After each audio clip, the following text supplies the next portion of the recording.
Welcome to the Future Christian Podcast, your source for insights and ideas on how to lead your church in the 21st century. At the Future Christian Podcast, we talk to pastors, authors, and other faith leaders for helpful advice and practical wisdom to help you and your community of faith walk boldly into the future. Whether you're a pastor, church leader, or a passionate member of your faith community, this podcast is designed to challenge, inspire, and equip you with the tools you need for impactful ministry. And now for a little bit about the guest for this episode. Welcome to the Future Christian Podcast. Today, Loren Richmond Jr. is in conversation with Sheryl Johnson.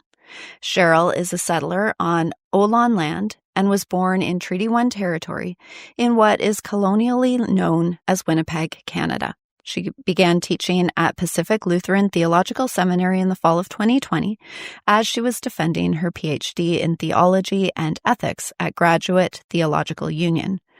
Her dissertation focused on the intersections of social justice, racial, economic, gender, etc., and ecclesial practices, specifically stewardship, finance, and polity. A book based on her dissertation, Serving Money, Serving God, Aligning Radical Justice, Christian Practice, and Church Life, was published by Fortress Press in 2023. Sheryl is an ordained minister in the United Church of Canada with dual standing in the United Church of Christ.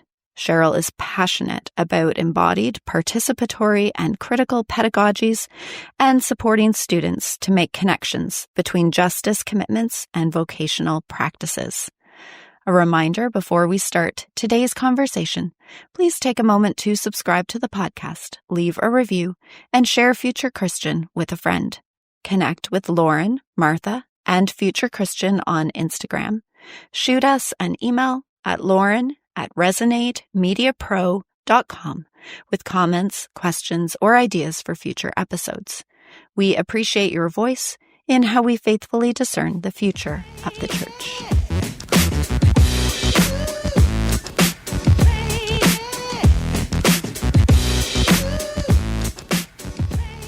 Hello and welcome to the Future Christian Podcast. This is Loren Richmond Jr. and today I am pleased to be joined by Reverend Dr. Sheryl Johnson. Hello and welcome to the podcast. Thanks so much. Glad to be here. Looking forward to having this conversation with you. Is there anything else you want to say about yourself for our listeners? Yeah, I would add that I love backpacking. I love the outdoors. I love exploring new places, and I love having good conversations. So happy to get to have that today with you all. Yeah, I hope we will have a good conversation for sure today. Share, if you would, a little bit about your faith journey, what that looked like in the past and what that looks like today. Great question. I would say I feel very fortunate. I grew up in a mainline church that was committed to serving others, to be an expansive understanding of faith, working alongside people of other faiths. So for me, I feel like I had a good upbringing in the church. Definitely a lot of service projects, a lot of really supportive mentors. So for me, church was a really affirming and supportive place, and I got invited into a lot of leadership roles too from a young age. So that was a huge privilege. And share if you, share if you would, kind of how you found your way into ministry from that. Yeah, that's a great question. I think for me, a lot of it was, from those mentors about seeing the power of faith communities to do good in the world, to support both internally members, but then also to engage those members and equip those members for work and service to the community. To me, that seemed really exciting. There was something maybe a little countercultural also about going into ministry that appealed to me as something that kind of challenges some of the ideas around productivity in our world, even though ministry, can become a lot of that too. But I think the idea of, studying ancient texts, of wrestling with big questions with folks, to me that seemed a little countercultural, a little bit, maybe it seemed, at least at the time, like a way to get out of some more competitive spaces that you maybe kind of, not that competition is bad, but some of those more kind of ruthlessly competitive or always having to perform spaces that I had been in. So that's a little bit of the story that I'd share. I mean, it sounds a little bit like what we're going to talk about, of living according to different values, right? Exactly. Yep. I think you can look back and always find seeds of every story that start long before you ever would have imagined. Yeah, that's a great point. It's a great point. Share, if you would, any kind of spiritual practices that you're willing to talk about that you found meaningful? Yeah, thanks for that. I mean, I think I love all of the ones that probably are going to be common to folks, but spending time in nature, spending time in meditation and yoga and movement, all of those really resonate with me. But also just the practice of, being in new spaces. I think for me, kind of getting out of my patterns, being in different communities, moving between different spaces, I think for me is always very, very spiritual to be not able to just default, kind of go my own patterns, but having to be challenged to be more present to where I am because I don't have patterns established, to me is always a spiritual practice. That's a good one. I can appreciate, even though I don't appreciate, because I don't like, constant change, but I can appreciate the importance of setting yourself up for new experiences. So I'm glad you shared that. Well, we're here to talk to Sheryl today about her book, Serving Money, Serving God, Aligning Radical Justice, Christian Practice, and Church Life. And I think as we mentioned, you already kind of teased about kind of a very strong theme of the book of aligning practice with your values. And which kind of leads into my first question here is, early in the book, you stress the importance of being in spaces that keep us accountable to our values. So kind of talk more about that and how that was a helpful framework for you in this book. Yeah, thanks for the question. I think for me, being in spaces that are going to be reminding us of our values, that are going to be challenging us to go deeper, I think it's so important because there's so many spaces around us that are going to be doing the opposite. I think there's going to be, there's always factors around us. There's advertising. There's just the people that are around us who are going to be shaping us in other ways. So I think if we want to be avoiding, values like materialism or values like, racial separation, if we're going to be wanting to value other ways of being, if we're going to be wanting to, building a more just world, I think we need to be kind of immersed in spaces that are going to support us in doing that and challenge us to go deeper. And so I think for me, a big part of it is just knowing that we're getting this constant counter programming all the time that's teaching us, not to live sustainably, or teaching us that our value is only comes from our productivity. Yeah, that's good. Thanks for sharing that. Something else, again, related to this emphasis, again, that you have undergirding the whole book, at least as I read it, is, again, on this value. You talk about so many of us were trained in these themes of avoiding privilege and being aware of privilege and oppression from theology and care and so much others, but it doesn't often come up in church administration. And it was interesting because I also recently did a course recently on church administration, and the author made a different but similar point of that when it comes to church admin, we often just abandon, maybe an abandon's too strong word, but I don't know, forget, act as if our Christian values don't exist and purely operate from a business or marketplace mentality. Do you want to talk more about the importance of awareness of values when it comes to church administration and logistics? Yeah, thanks for that question. I think it's so common. I think when we think about social justice, often we think about, okay, we should have a committee to focus on that, or maybe we should have an outreach program. We should have that as a topic for a sermon. But I think that is important, but it doesn't do everything. If we only talk about something, it doesn't mean that we need to practice living into that as well. So I think that our church finances, our administrative practices, how we treat staff, how we treat volunteers, all of these things are opportunities for us to practice putting those social justice values into practice. So, and also, as I said before, there's a lot of other wisdom that's going to be maybe not wisdom, but there's a lot of other worldviews that are going to be encouraging us not to do that. So, we might think, well, we should just get the cheapest products possible, for our church because, that'll save money. And that's one worldview that's going to come in, or let's see how little we can get away with paying our staff. Some of these ideas that, to me at least, aren't rooted in our values, they're going to come in when we are focused on other orientations, such as trying to, keep expenses low so that then we have to do less work to fundraise, for instance.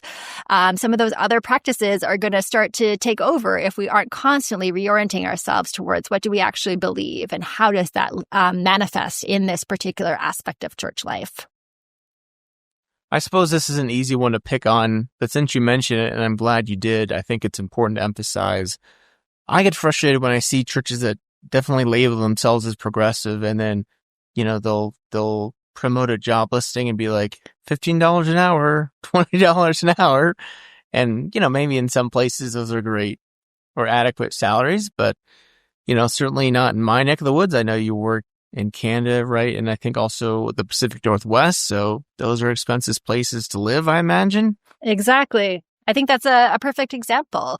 I think that people, and I think that people in society, they read those job postings, even if they're not going to apply for that job. And I think that tells them something about our church right there. They're saying, okay, they're operating according to trying to, get away with, maybe the least that they can afford, that they can get away with paying, or they're trying to, they're not sort of thinking about living wages. They're not trying to support holistic living, or maybe they devalue certain types of work. Like the rest of society tends to devalue custodial work, devalue work with children, some of these types of roles. So I think that even the job posting is a theological document, and it communicates a lot to the wider public about what we value and what we practice. And then on the other hand, if we do the opposite, I think even people who would never apply for that job are going to see, oh, wow, they're actually, they're really trying to support a good life through this salary, for instance. And I think that, that also from a positive lens has potential as well.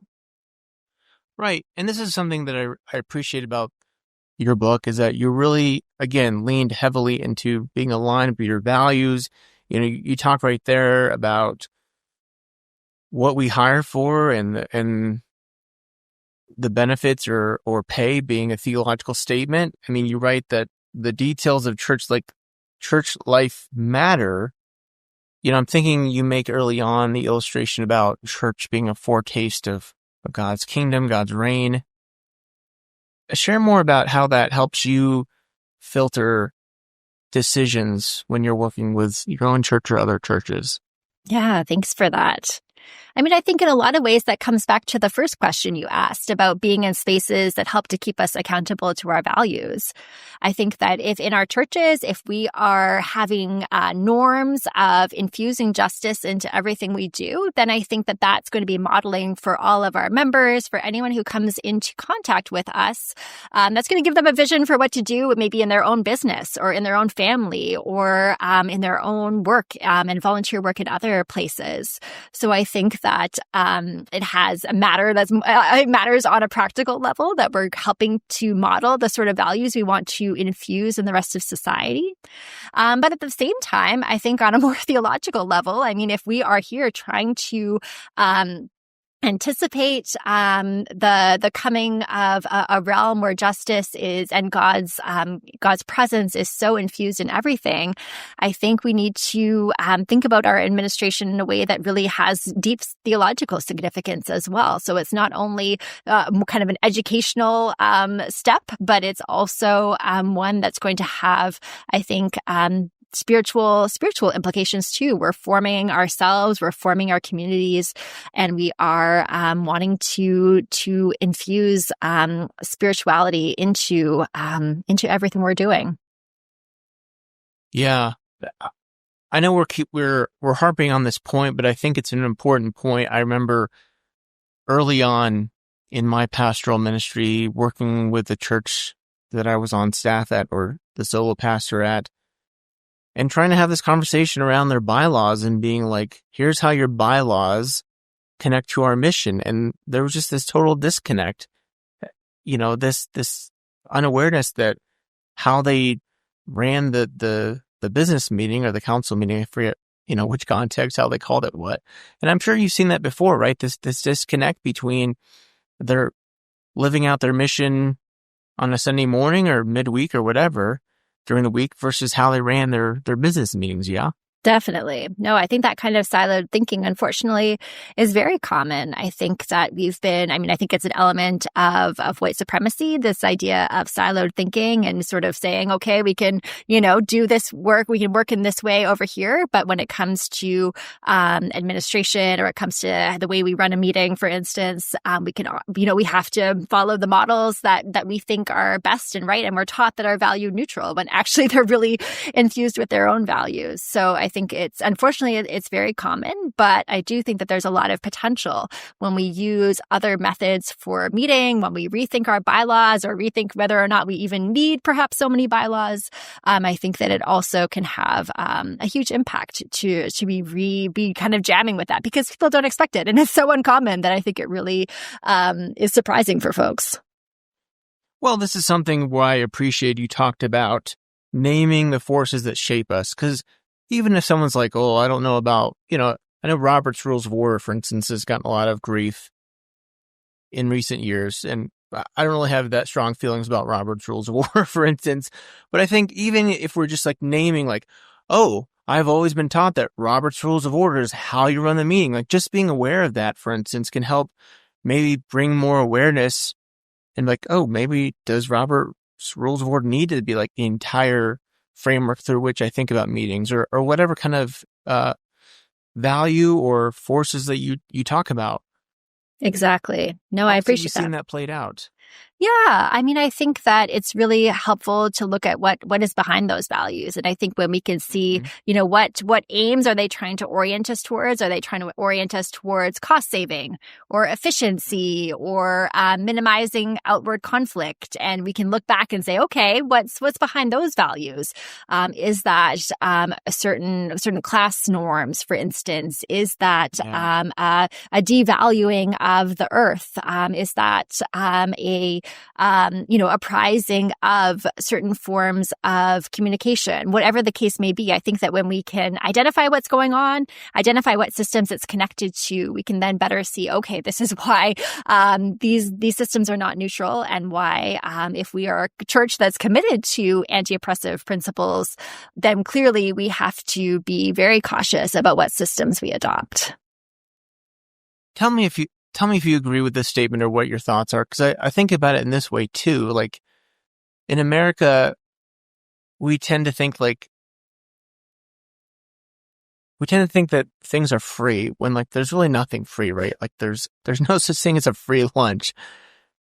And I almost wonder, like, is that too simplistic a way to maybe say it or think about it? Like there's always like a unaccounted for costs of what we're affirming in some ways. Is that fair? Yeah, I think so. I think that, maybe sometimes we think that everything is free. Maybe sometimes we think that there's nothing that's free. But all of these, ideologies, they come from somewhere. And I think if we are just assuming that they're natural, normal, inevitable, the best way, chances are we are being deceived. So we need to figure out, where did these ideas come from and how are they operating now? Whose voices are they lifting up and whose voices are they inhibiting or holding back, for sure?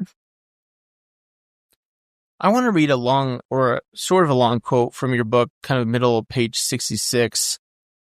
So you write that theologically and pastorally, can't say that word today, there is much to be gained by naming and living into lament, anxiety, frustration, and uncertainty. We allow a community to grapple together with a challenging situation rather than manipulating them to feel goods they will want to give. So I want to set that quote up this way. Your book is, at least as I understand it, primarily about giving and fundraising. Mm-hmm. And for anyone who's received any kind of fundraising training, it's always like, oh, everything's great and fabulous, and never let them see like that things aren't working. Talk about why you think it's so important to have that other aspect of it. Yeah, thanks for the question. So, yeah, I mean, I think it's several reasons. I think that sometimes, I mean, as you've already, I think, alluded to, people see through that. People see through that 100%, positive, always, constructive, always bigger and better and newer. And we're going to, sweep those issues under the rug. I think it leads to, a sense of in-group and out-group, the people who know the real challenges versus the people who are being kept out of that information. That can be one of the challenges. It can really, I think it can really lead to a sense of disconnect for people who feel this pressure to always have a good story to tell, even when things are going not so well. And also, I think it doesn't invite the wider community into figuring out solutions together. I'm not saying that we should just, dwell in the negative. I think that's not at all what I'm trying to say, but I'm saying that if we kind of are honest about some of the challenges that we're facing, we can include others in helping to overcome them, for instance, or we can at least share that we're aware of why things haven't worked before and here's what we're doing differently this time, for instance. So I think it just leads to a more honest, a more integrated, and a more ultimately participatory community if we are able to share both the successes and some of the failures and some of the complexity of what is even success or failure if there's disagreement about some of those metrics. Yeah, and this is something I'm thinking about in that same section. You talk about, I won't name the denomination you do in your book, but you're right about like a certain mainline denomination always being so kind of like cheerful and bright about meeting their goals, and then you kind of did some digging and we're like, oh, we've actually lowered the goal each year. It just feels like, I don't know. It just feels like someone who's paying attention would be like, I hate to this. It's kind of a brash way of saying it, right? But polishing the turd, so to speak, right? If you're not being honest about what's really happening. Totally. Well, and then when there's these needs for cuts, people are confused or say, well, Right. Where's that coming Right. from? You always say you meet the goal. You always have this, great story to tell. And then people feel totally blindsided when then, all these cuts keep on happening and people are like, what is this disconnect? And I think it leads to people feeling disengaged from church. It leads to people feeling disillusioned, people feeling like there's secrets that they're not part of. It's all really disorienting. Plus, maybe those people might have stepped up to give more if they had known, okay, here's actually, what's needed to sustain the work or to build the work or whatever the case may be. I mean, it really cuts people out of creative solutions and creative engagement when they're being told, oh, no, don't worry, everything's fine. That's really not helpful. Yeah, that's a really good point. I'm really glad you bring that up. I'm thinking, obviously, there can be a point of going overboard. Sure. At least in my own experience. Oh, totally. Right? Where you're like, this is a sinking ship and everybody feels like they want to get off of it. Because I've been there. I've led meetings where it's like, well, we're in a tough spot, but if we work together, we can make it through. And we did. Yeah. And then I've been outside of meetings where they kind of presented it as a sinking ship. And then it was like, oh, we got to get out of this. Totally. And I think you're so right to say there's definitely an extreme, the other side, that also we don't want to go to. But I think there can be a lot of middle ground for being both honest about the challenges, but also, assuring people that leadership are working on it, that there are ideas, that there are new plans being tried, or just saying at a certain point too, I think that not everything always has to be resurrected in a way. Maybe, there's just been a decision to be made that, that a certain thing needs to end. And I think that's okay. But I think we need to be upfront about that if that's what we're thinking, and allow for different voices to weigh in on that, and have space to really process and grieve and lament and sort of work together as a community when those challenging decisions need to be made. Yeah, I'm glad we're kind of staying on this point because I think it's really important. And I think you're bringing up some really good things here. One about like including other people. Because again, I'm thinking of a situation in a church where I led where folks were like, oh, I didn't realize we needed more money. Yes. Start giving more. Like I'm thinking of two, like you said about, oh, maybe we can't afford this anymore. Maybe we do need to see it end. And it doesn't have to be like on a leader or a small group of leaders making the hard decision on their own. Yeah. Or at least, I imagine people have been kind of primed for it, like, oh, we're going to have to make some hard decisions here. Totally. Yeah. And I would say it even extends to rental groups, for instance, even people that we might not think of as really, taking ownership of our church. But a lot of times when those folks say, wait a minute here, you're not putting an elevator in because you don't think you could fundraise it. Wait a minute, let us participate. Let us step in. Let us try. And I think that we don't want to, preclude people's efforts, because I think that a lot of times, when we share, I think on a personal level, I think many of us have experienced this. When we hold our problems in, no one can help, right? And sometimes when we share that we're struggling with something, sometimes people really step in and surprise us and help us out in all kinds of ways we couldn't have anticipated. Yeah. It's. I'm glad you mentioned that part too. I want to talk a little bit more here about fundraising specifically. Mm-hmm. Fundraising, really, it seems, I don't know, the last 10, 15 years, at least from my own training and experience, has really leaned into donor-centered fundraising, as the term is called. And one of the things I, again, appreciate about the book is you kind of question like, oh, I don't know if this is such a great model for us to consider in church. And I'm glad you point that out, because I know I've talked about it with other pastors who I'm friends with that were like, well, this feels a little bit sideways from, talk more about why you see that as potentially a problematic model and what other things we might consider in church. Yeah, thank you. I mean, I think at its core, I think donor-centered fundraising, I think it's about trying to include voices in programs, not seeing people only for their money. I think that there are reasons why this has emerged as a trendy approach. But I would say that one of the problems is that when our donors have a huge sway over our ministries, over what gets funded, a lot of times that's not necessarily a decision of the whole community. It's not necessarily, sometimes we're put into these really gray areas where it seems like a donor is really passionate about music, say, but actually the wider community is moving in a different direction. Or maybe music is too broad, but say organ music, to choose one of those lightning rods. If they're really passionate about that and they want to give a huge amount of money, maybe even a legacy gift. So for decades to come, we're going to have all of this money tied up in being able to be used only for an organ program, when really, perhaps the needs of the community are different. They're divergent. They're evolving. Maybe the people who have less money, perhaps have different interests. And so if we are prioritizing the voices of donors too strongly, I think that, and it's also so hard, when you're kind of looking for money, it's easy to just say, okay, well, it's not exactly what we need, but it could still be better than nothing. And I think we really need to challenge donors to say, please give us an unrestricted gift. I'm glad to know you. I'm glad to know you're passionate, but the needs of our community are going to keep evolving into the future. And we don't want to be tied to what we thought the future was going to be at this particular moment in time. And we need to, have flexibility to be able to use funds in different ways.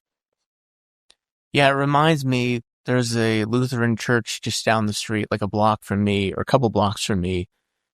And somehow I'd found myself in a conversation meeting with some of them. And the topic came up that they had at one point had, I feel like, a dozen or more kind of like designated funds, which is not quite the same, but certainly on track of that kind of restricted fund accounting, which, like you said, can be a lot, I suppose, is a gentle way of saying. Mm-hmm. What am I trying to ask here? How have you maybe yourself or advised leaders, pastors, to kind of handle when someone comes to them and it's like, hey, I'm willing to give $500,000 here, but it means like you can only preach on this text, for instance. I mean, that's an extreme example, but you understand, right? Yeah, definitely. No, I think you're so right. It is tricky. And I think it is really work of faithful discipleship, leadership to try to help people to, to sort of honor the good intention behind that gift. Maybe honor if this is an honor, maybe it's a gift that they want to make in honor of someone that they loved who has died. I think there's a pastoral, need to meet that person person to, honor that intention. But then I think to gently work with that person to say, is there, what's the broadest possible, constraints we could put on this fund? Or, could we do something that's still maybe in the spirit of that idea that you had, but something that's going to be much more flexible for us into the future, especially into an uncertain future. And so I think that's also just the work of pastoral leadership. I think in conservative churches, sometimes there's really a lot more clarity about what the role and purpose of church is. And sometimes in our more mainline or progressive churches, people start to think, well, I don't actually know what we're trying to do here exactly, but I know the building. I know the building that seems really concrete and tangible in my mind. And then to say to people, well, actually our call here is not to preserve this particular building or this particular, program forever, but our call is to, be responsive to the gospel in every time and place. And that has evolved certainly for thousands of years, and it's going to continue to evolve. So I think it's really kind of deep work for folks to help them to, and help ourselves to know that, that things are going to keep changing and that, and you're not always going to do it perfectly. Sometimes people are going to say, no, it's got to still have, some kind of strings attached. But I think as much as we can maybe loosen them up. So rather than say, oh, this is only for organ, programming, maybe it's more broader for the arts. Maybe you can move people as far as you can to a more expansive guidance. I mean, if anything, right, it's just going to make it more work for you or your board or governing or, body down the road have to constantly can we use these funds? Or, it's just, I can imagine being quite a headache down the road. Totally. You did hint at the building topic, which I do want to explore here in a moment, but, I feel like, is there anything else you could say about fundraising or generosity within the church that we haven't talked about already that you'd want to say? Because I feel like this is such an important topic that doesn't get enough conversation. Yeah, I think it's a great topic. And I think that, one of the things I would just add too is not to be afraid of talking about money. I think that sometimes we just come at this topic and assume that people don't want to talk about money, that people, don't want to know, the inner workings of church life. And I really don't think that's true for the most part. I think a lot of people, think a lot about their personal finances all the time. Money is a topic that's really front and center on a lot of people's minds. I think that the more we can empower people to share their stresses and their worries and their realities, I share in the book that, I know a lot about people's health conditions as a pastor, but I know very little about their financial realities because I think there is all of this secrecy and this shame for talking about it. So I do think that, empowering people to be able to share what's going on for themselves personally. And then when it comes to the church, I think that there's a lot of people who just have no idea how the church is funded. They think that, the Catholic Church just has tons of money and you're like, we're Protestant. Right. That doesn't have anything to do with us. But I think people just don't know. Or they assume, there's, public grants that cover these kind of things. Or there's just so many misconceptions. And so I think that knowledge is power. I think a way to invite people into the fullness of a church's life, fullness of their own discipleship is to just, share where the money comes from, where it's going, what the ideas and hopes and visions are. Because I think that's the other thing where donors sometimes, when they hear about, this is what, the thing that you're really wanting to do in the next 5 years, I could help out in some way. So I think that the more we sort of share and invite, equip and empower through, not only sort of direct donations, but other ways that people can be part of maybe sharing their expertise in grant writing, for instance, can be a way to bring all sorts of new voices and new hands into the work of church. Right. Yeah. Thanks for sharing that. You've worked, right, as I understand, in both the States and in Canada. Like you mentioned different cultures and values. Like, do you think that's part of it? Is just like white American culture? Like, I don't know. Is it the same way in the States or, in Canada? Like, what has your experience been around culture and money? Like, Yeah, That's a good question. I do think that there are a lot of nuances even within kind of Euro-American, Euro-Canadian communities. But I do think, I do think kind of knowing the particularities of your community is so helpful wherever that may be and wherever you may be rooted. And I do think that, in some contexts, maybe there's a lot more, for instance, in the Bay Area, there's a lot of emphasis on startup culture and I think that really kind of creeps into to church life in some ways. In some ways, good in terms of wanting to try new things, and other ways sometimes a little bit problematic when we're like, okay, well, let's give you a seed grant for this for 1 year, and see if you can become self-sustaining, or I think there can be this. Yeah, exactly. There can be some need for hesitancy, but I think knowing your context is always good advice. Good. Okay, I got to ask this question too. I thought this was interesting. You talk about the importance of examining how our buildings do or don't fit our mission and values. So feel free to speak to that. And I also, one of the things, maybe I'll find the quote here, is you talk about where is the quote?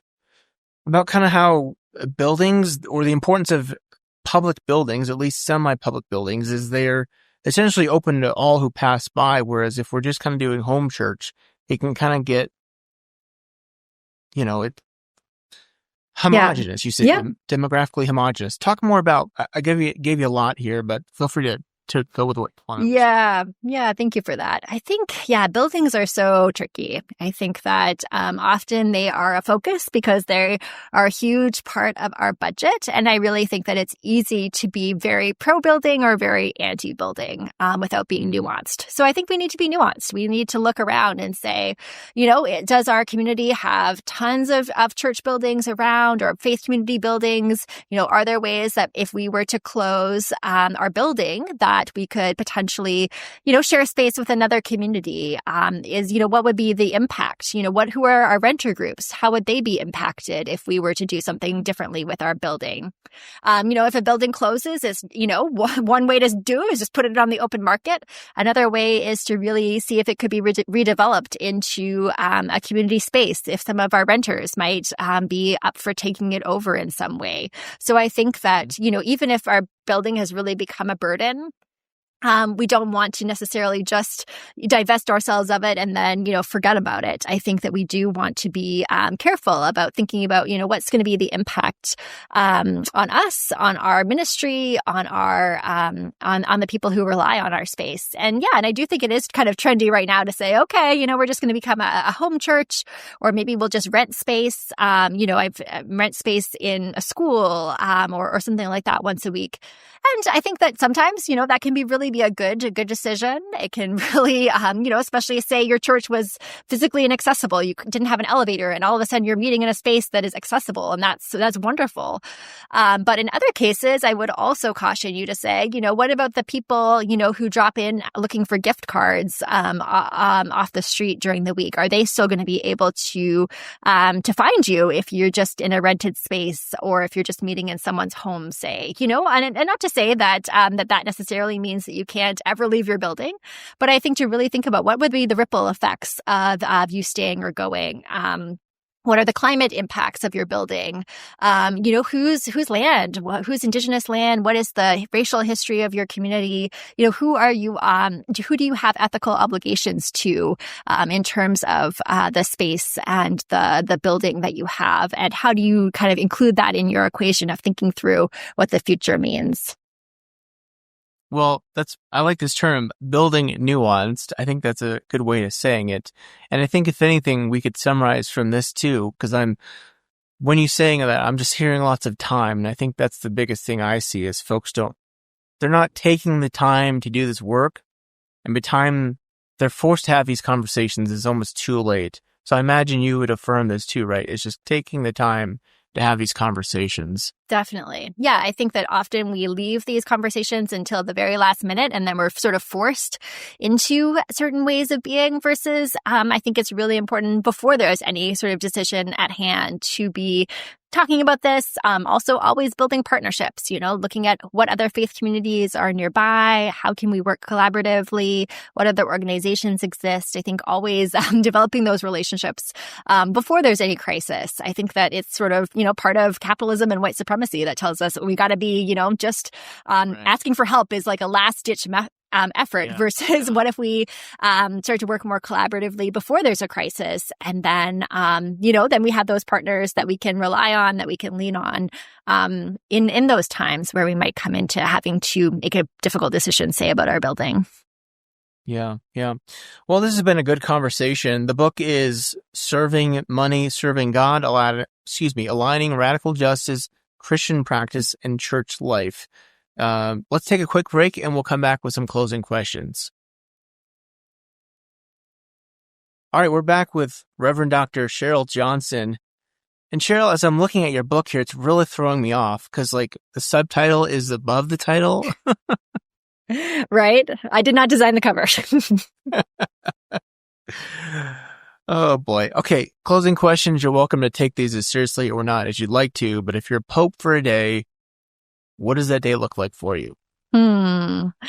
Well, first of all, I do want to just name that, I'm not Catholic, and I don't want to by any means suggest that I understand or that I that would be appropriate at all. But I would say that, to take that question in a different way, I would say that the work of Pope Francis, he was incredible. I think that he did a lot of really good work, especially around some of these questions of economic justice. So I think if I were to be Pope, I think I would really want to just extend that work. I think the Catholic Church is a huge property owner, one of the biggest property owners in some communities. And I think there's a lot of potential for returning land, for decolonizing some of those spaces, and for really thinking more creatively about how to serve communities through some of that property. So it would be a lot to do in one day, but I think that's some of what I might try if I could. No, it's great. Very ambitious day. Okay, a theologian or historical Christian figure you'd want to meet or bring back to life. Yeah, well, I'm definitely, when I saw that, I really was thinking more about bringing back to life. And I think that that person is probably not often thought of as a theologian, but I do think that the work of Martin Luther King Jr., whose life was, of course, tragically cut short, I think his work around moving into work related to cross-racial economic solidarity at the end of his life and his work, I think that work really is so needed still today. And I know that the Poor People's Campaign and the work of William Barber and others is really working to uplift that. But I do think that his particular leadership would be incredible if I could resurrect someone. Yeah, absolutely. I'm going to give a shout out to William Barber. We're in the same denom, Christian Church Disciples of Christ. So shout out to Reverend Dr. William Barber. So thanks for mentioning him. When we think about our current time and place, what do you think history will remember? Yeah, that's a good question. What I hope history will remember is that this was a moment of great turning. I hope that this will be a moment when people will have, when things will have gotten really terrible on so many levels, be that, the war in Gaza, be that climate change, be that so many of the crises, political crises in the U.S., everything that we're facing right now. I really hope that this will be remembered as a moment, the rock bottom in some ways of history, and really a moment where people came together to turn the world towards greater peace and justice. Yeah, those are my favorite kind of responses, I think, because, it really presents this is a moment of opportunity for humanity. Kairos time. That's important. Yeah, exactly. What do you hope for the future of Christianity? Yeah, I hope for the future of Christianity a lot of things. I hope that it will be a faith that gets renewed through a lot of creativity, through a lot of living into our values in ways that really inspire people. It's going to be a time of a lot of experimentation where this community is taking this path, and this community is starting this social enterprise, and this community is going into a wild church model, and so many things. I think this is a really rich time that Christianity can move away from being somewhat of a monolith and hopefully towards something that's going to be just part of the ecosystem of other faiths, part of the ecosystem of all people who are working for peace and goodness in the world, that we can be kind of right-size ourselves into a really positive, good contributor to the ecosystem of the world and the ecosystem of faith. Let me throw a wild card at you because it resonates with someone I just talked to a few days ago, Michelle Van Loon, who comes from an evangelical tradition, but her book is called Downsizing Evangelicalism. And it's much of what she talks about in her book is this idea of we just have too much institutions and stuff.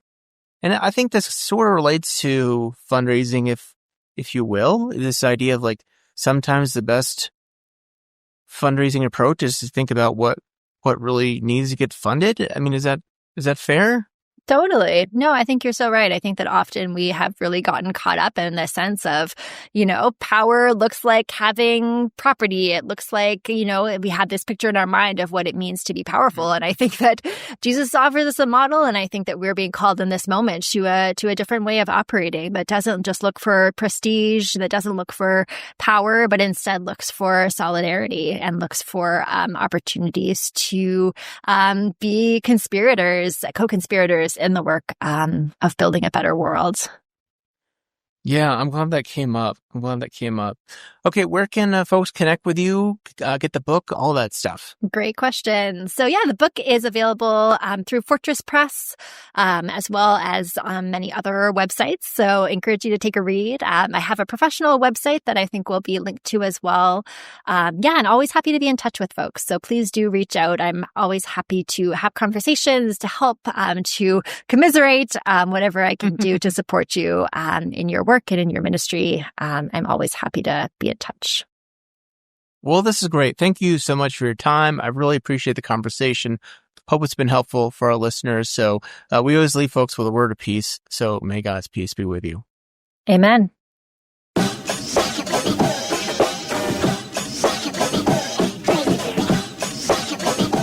Thanks for joining us on the Future Christian Podcast. The Future Christian Podcast is produced by Resonate Media. We love to hear from our listeners with questions, comments, and ideas for future episodes. Visit our website at future-christian.com and find the Connect with Us form at the bottom of the page to get in touch with Martha or Loren. But before you go, do us a favor. Subscribe to the pod to leave a review. It really helps us get this out to more people. Thanks, and go in peace.